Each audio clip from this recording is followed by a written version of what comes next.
আমার ছবি রিলিজ দিতে বিপত্তি, বড় প্রোডাকশন কোম্পানি, বেশি টাকার প্রোডাকশন কোম্পানি, তারা রিলিজ দিতে দিচ্ছে না। আমার 6 মাসের আগের ডেট নেওয়া, সেই ডেট বলল, আব্বাকে ডেকে বলল, হ্যাঁ ভাই আমরা মেশিন না দিলে আপনি রিলিজ করবেন কোথায়? কথা সত্যি। তখন তারাই হচ্ছে গিয়ে মেশিন ডিস্ট্রিবিউট করে, বা এখনও হয়তো করে।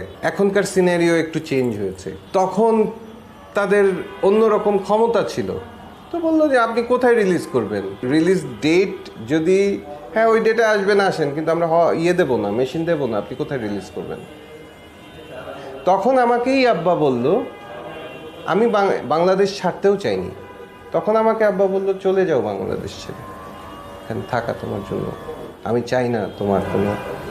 তখন আমার বয়স কম, এখন আমার ক্ষতি যদি হয় কোনো, আমি তো একটু অ্যাগ্রেসিভ হয়ে যাব, রাইট? এটা হওয়াটা স্বাভাবিক। আমি রাগ হব, একটা কথা বলবো, 2টা কথা তারা বলবে। তো বললো যে বাবা তুমি চলে যাও। এখন তো আপনার এই চলে যাওয়ায় তো ইন্ডাস্ট্রিতে তারকার শূন্যতা তৈরি হয়ে গিয়েছে। এটা আপনাদের দায়িত্ব, এটা তারকা শূন্যতা।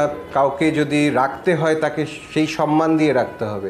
আমাকে সম্মান দেন, আমি তো নিজের টাকা খরচ করে আসবো। আমাকে রাখার মতো রাখেন, আমি যাব কেন? আমার এই দেশের ছেলে, এই দেশের মানুষ, এমন তো না আমি এলিয়েন। আমি আমেরিকায় জন্ম হয়েছে, আমি আমেরিকা থেকে এসেছি, আমি আমেরিকান না, আমি বাংলাদেশি। এজন্যই কিন্তু আমি ইচ্ছা করলে কিন্তু এই ছবিটাই আমি হিন্দিতে বানাইতে পারতাম, right? It is just a language. আমি কিন্তু আমেরিকায় বানিয়েছি এই ছবি, রাইট? আমেরিকান কোম্পানি থেকে বানিয়েছি। আমি যে কোনো ভাষায় বানাতে পারতাম। ইনফ্যাক্ট আমি ইংরেজিতে বানাতে পারতাম। আমি এটা ইংরেজিতে বানালে আমি ওখানে বিপণন করতে পারতাম। এখানে আসলাম কেন? এটা আমার জায়গা, আমার দেশ। দেখি না আরেকবার?